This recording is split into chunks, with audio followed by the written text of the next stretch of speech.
Hey, welcome to How to Write a Novel. This will be a quick little episode, maybe a little bit of a windy episode, but that's a good thing, man. Thank God it's fucking windy. So I'm in Montreal now. Left Vancouver, which is where I recorded all previous episodes of this podcast.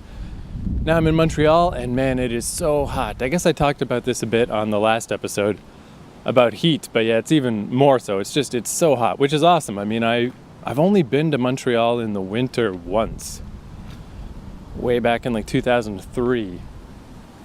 In general, all my memories of Montreal are the summer, so I like it. Like, this is what I associate Montreal with, is super heat and just it's so hot, and it's just drinking bottle after bottle of water. Today I went up Mount Royal and just hot as fuck. But the thing with the heat, which I mentioned last time, is man, it's just so hard to be motivated and to stay on task, because this kind of heat, it just short circuits your brain. Like, when I think of classic novelists and stuff, I always think of, England, and it's all cold and damp and dark, and you sit in your big study and you write your fucking book.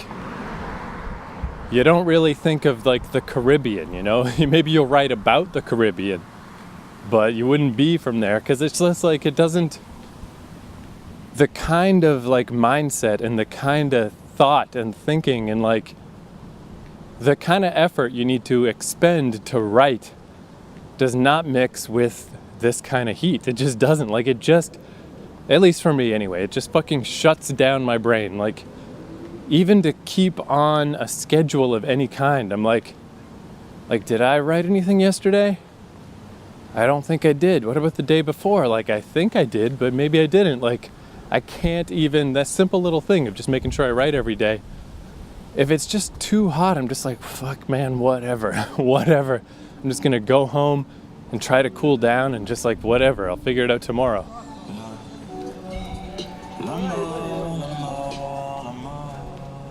And then tomorrow is crazy hot, and the next day is crazy hot, and it's just ugh. What, who cares? It bypasses the circuitry required to even give a shit about being invested in something like writing a book, So I'm just really not fighting it. I mean, summer is short in Canada. There'll be another month or two of this if I'm lucky. So I'm just soaking it in. It's just whatever, man. If I get something done, I get it done. If I don't, I don't. Book writing is a wintertime thing. I heard that theory somewhere, actually, that maybe that's one reason why so many artists come from Canada. It really is disproportionate. It doesn't matter if it's acting or music, especially. Tons of musicians, even weird stuff like pro wrestling. A lot of Canadians, and part of it is just that we're a really big, wealthy country with a very small population. We're kind of riding on the coattails of the USA, We have all the affluence they have, but we don't have the population. So that seems to, help with the arts and stuff. You still got to leave Canada for anyone to care about what you're doing, but it's a good incubator. And I heard that theory that we have those two sides of the coin. In the summertime, that's when we just rest up. And maybe our subconscious plans out some shit. But that's not when we get stuff done. During the crushing cold of the winter, that's when we get stuff done.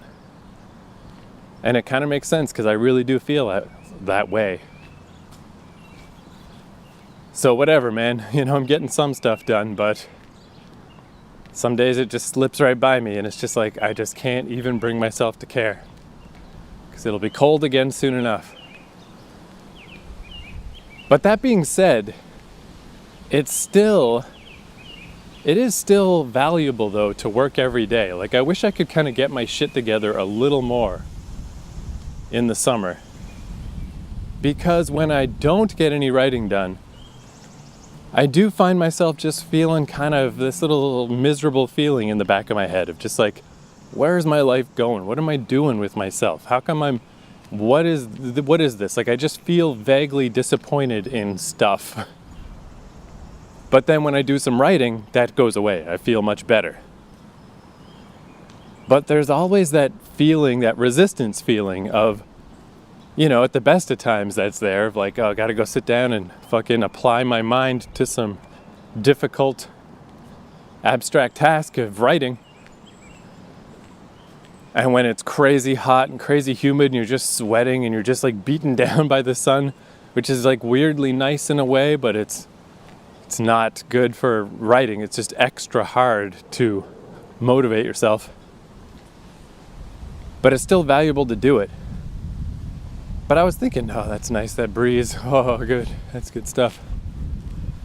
I was thinking, though, that eternal struggle, the eternal feeling of the resistance of not wanting to sit down and face down the piece of art that you're working on.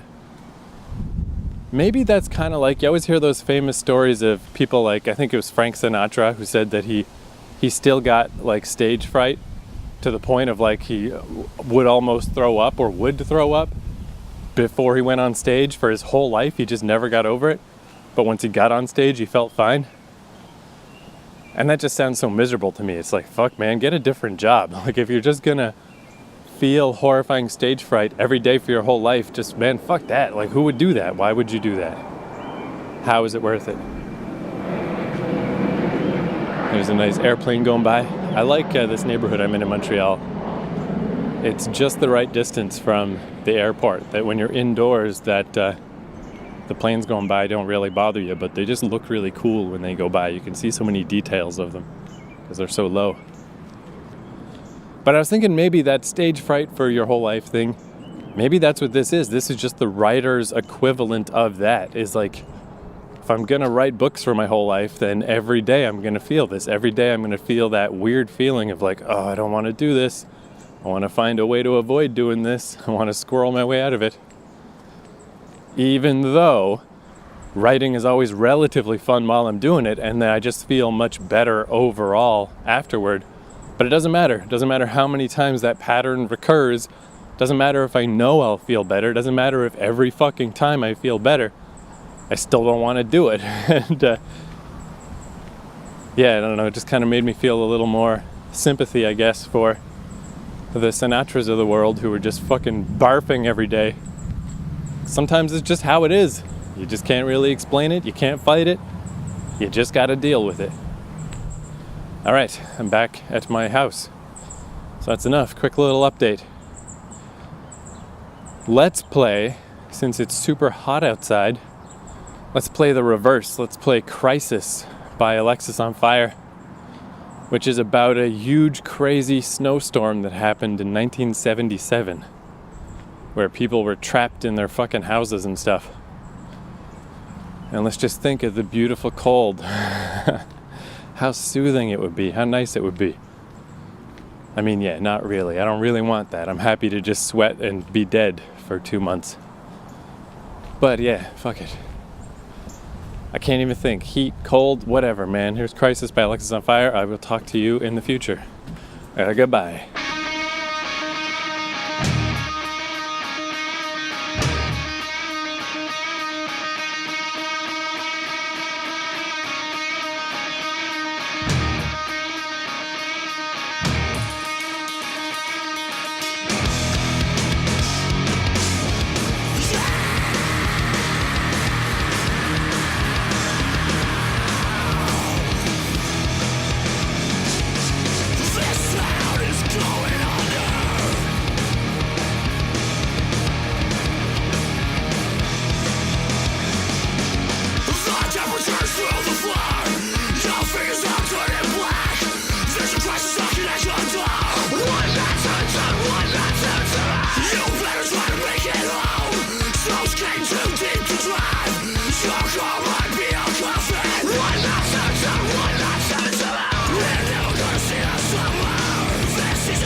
There's nothing that you can't do.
sky is gonna crush you.